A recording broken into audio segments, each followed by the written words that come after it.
Right here we have what is potentially one of the hottest running shoes going around at the moment.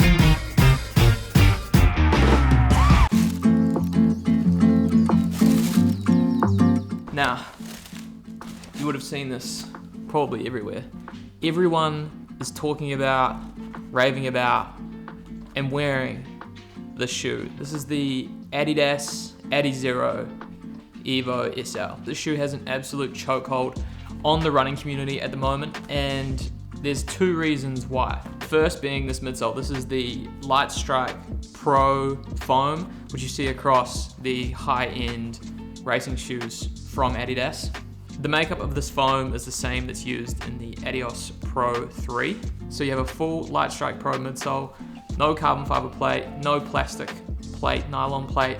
There is a small plastic shank in there just to give it a little bit of stability. And then the other reason why the shoe is going absolutely bonkers at the moment is the price. So if you've got a full Light Strike Pro midsole, and the price of this thing is only 240 Australian dollars, 150 USD, 260 NZD, which is just bonkers that you can get this much shoe for that price. And not only that, but apparently this thing is amazing. So I'm looking forward to having a run in it this morning. I've heard you can take it from everywhere from easy pace all the way to like tempo, long run.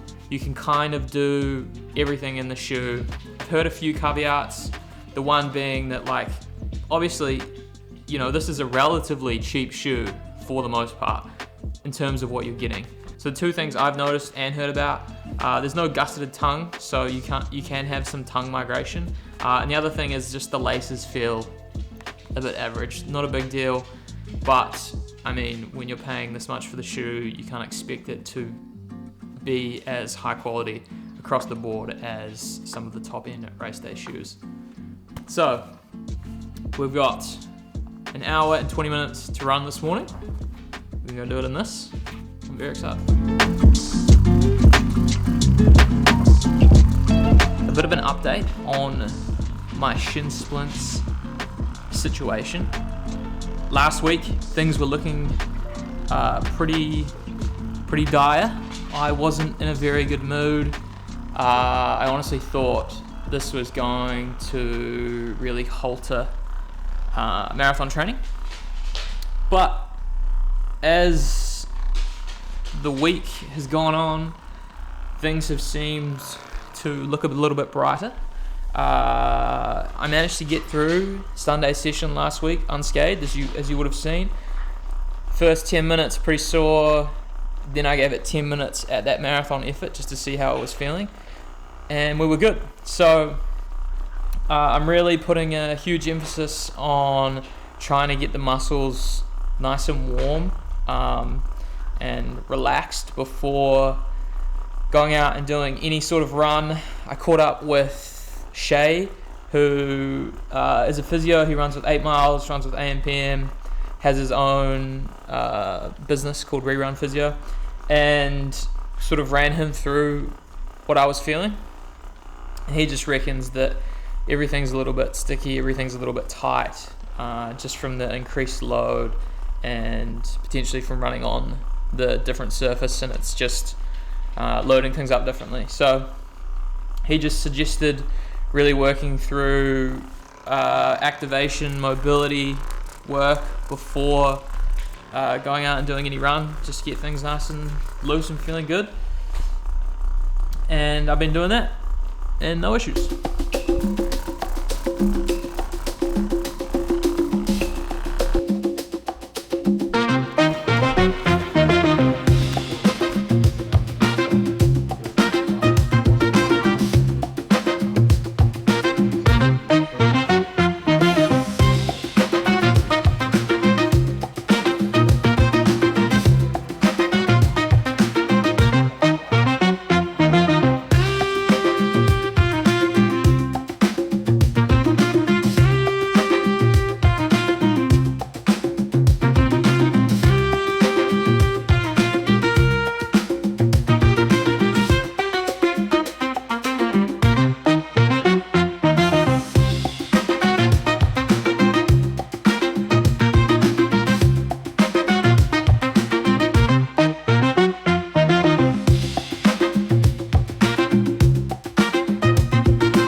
15 minutes in, shoes feel good. I can definitely feel the laces on the top of my foot, where that's just a lacing issue, getting the lockdown right. But they feel responsive, like they have that carbon plated feel in terms of the foam and the rebound without the plate. So definitely understand why people are so hyped about this shoe.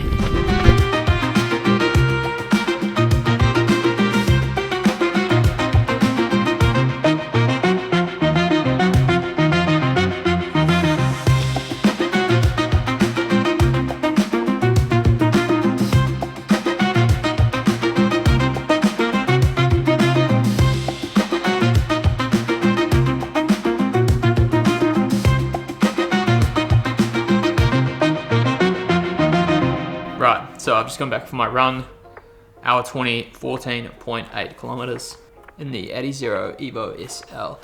Now, I understand the hype about this shoe. The Light Strike Pro underfoot, very responsive, very bouncy, a little bit firm compared to other shoes in this category. We're going to say Superblast 2, New Balance Rebel V4, those shoes which have some form of racing foam, no plate, and can be used for easy runs, up tempo, long runs. Averaged at 5:24 pace in these for an easy run for me, probably a little bit faster than what I would usually run, maybe somewhere more around 5:30 to 5:40. Really easy to run faster in the shoe because of the Light Strike Pro underfoot. The only thing I would say that it's holding it back is the lacing system, the tongue. I found it hard to get a solid lockdown. The shoe is actually a little bit wider than what typical Adidas shoes are. They're typically a bit more on the narrow side of things. And so I think coupled with the width through the midfoot and the lacing and the lack of gusseted tongue, just found it hard to get a proper good lockdown. But I'm sure if I actually put some proper time into it, I can get that, and the shoe is going to be amazing. Be really interested to do a few of my Tuesday sessions in this rather than a plated shoe. I think that'd benefit me greatly in terms of building up leg strength and not necessarily having to rely on a carbon plated shoe on every single run. Fully understand the hype. For 240 AUD, 260 NZD, 150 USD, it's kind of a no-brainer. Off the back of the chat of the Evo SL, I thought I would take this opportunity to dedicate this whole episode to running shoes. Something I'm very interested in. I'm sure a lot of you are also interested in. This year, more than ever, I've had the opportunity to run in more running shoes than I know what to do with. And so I'm in a very privileged position that I am able to do that. And I thought I would share my opinion on some of the shoes coming through and how they compare to similar shoes in the category. Obviously, just before I start, these are my opinions. These are just what work for me. Take it with a grain of salt and let's crack into it. So I know I've already briefly touched on the Evo SL, but I've had the opportunity to run in this once more since I got it. I definitely see this as more of an up-tempo shoe than a daily trainer, which makes sense based on the type of foam that's in this. Anything that I want to run a little bit faster in, this is the type of shoe that I'm going to grab for. This foam just makes you want to run fast. Now this is the New Balance Rebel V5. It sits in a very similar category to the Evo SL, that sort of more lightweight, nimble, up-tempo shoe. I've also had the opportunity to run in this multiple times now, and I have a pretty good understanding of where this might fit into my rotation or someone else's rotation. Now, they've definitely made some improvements on the shoe compared to the V4. Now, when I was in Boston and talking to New Balance and I saw this for the first time, I was talking to Paul Zielinski about it. I picked it up and I said, honestly, it feels like it's gone more towards a daily shoe than it has like a more up-tempo lightweight, nimble kind of shoe. And he said this. So I think there's a couple things. I think one, the positioning of the shoe is not changed. Okay. This is a shoe to feel faster during your everyday miles. Up-tempo miles, workouts, things like that. That still remains the same between version 4 and version 5. Which, I mean, sure, that's like sort of how they're positioning it. In my opinion, it's definitely gone away from where the V4 was.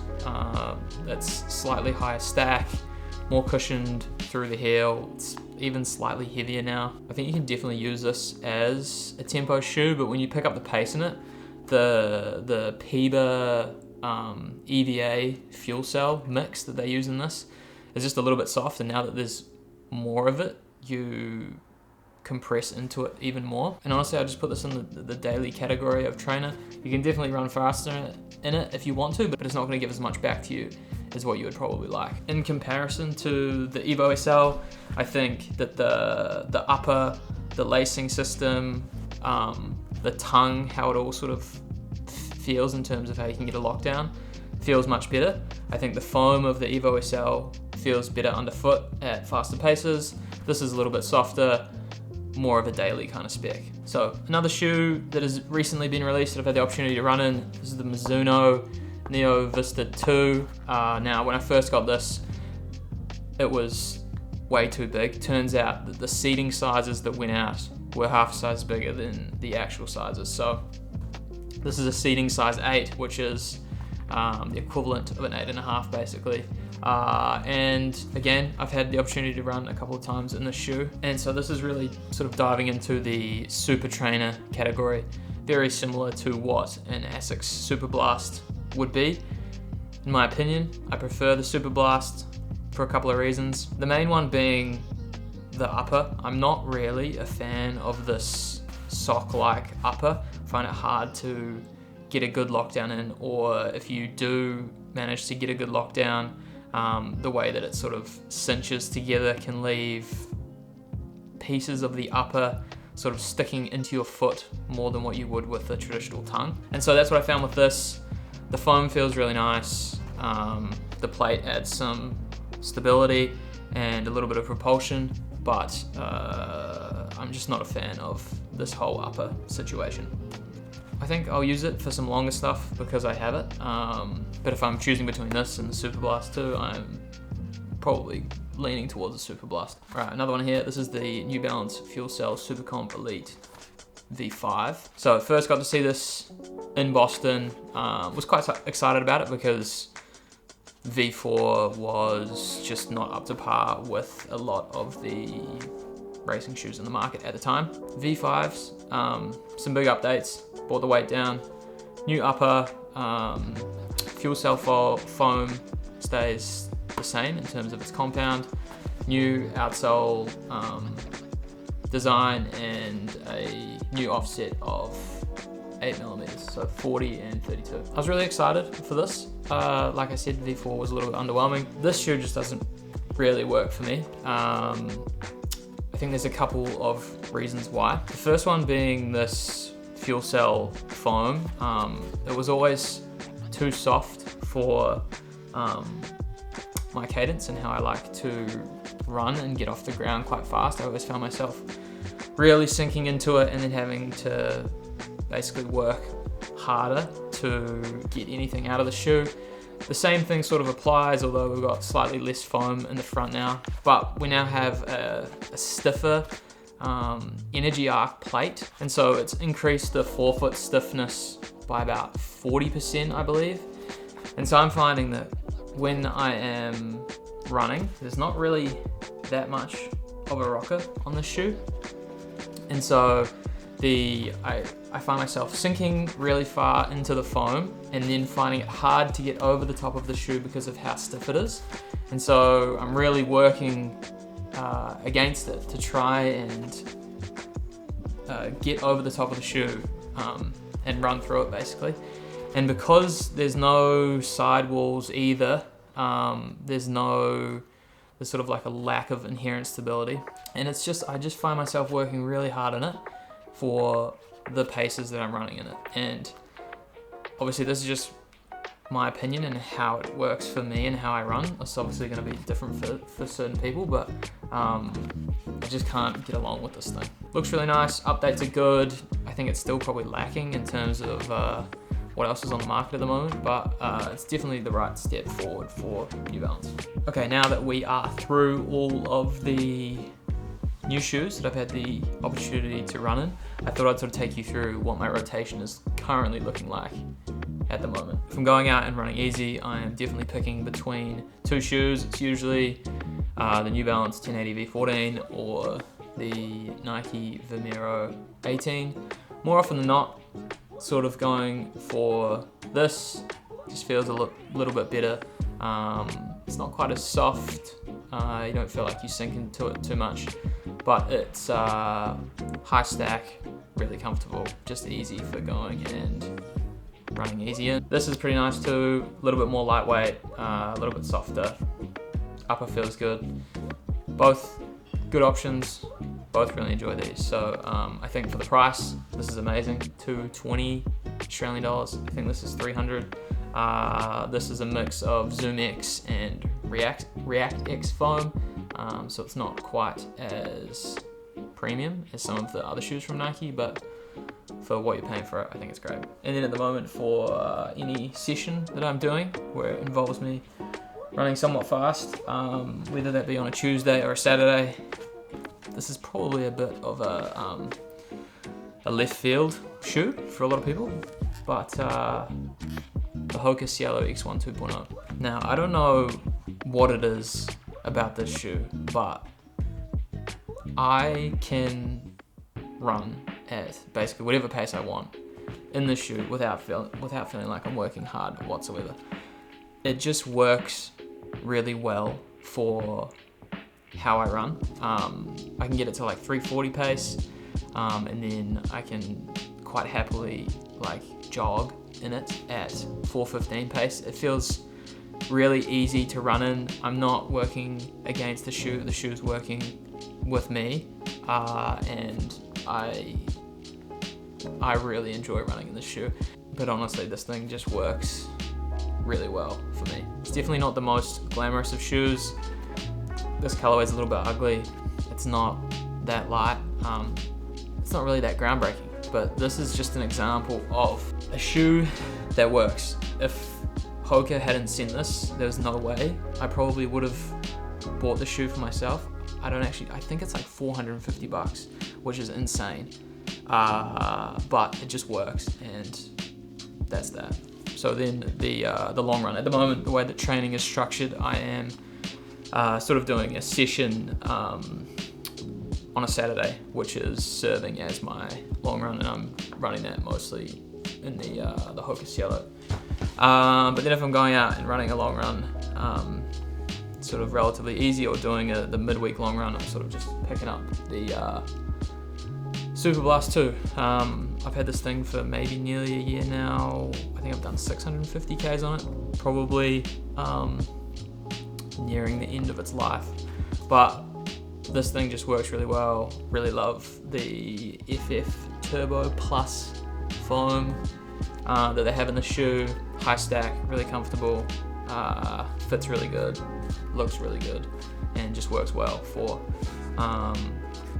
the long run. So that's sort of the current shoe rotation and what I've, for the most part, been leaning for in every single run. Obviously, things change. I've been testing out quite a lot of different shoes at the moment. But yeah, typically, if it's easy, going for the New Balance or the Nike Vomero. If I'm running fast, I'm going for the Cielo, and then anything longish, I'm still turning to the Super Blast 2.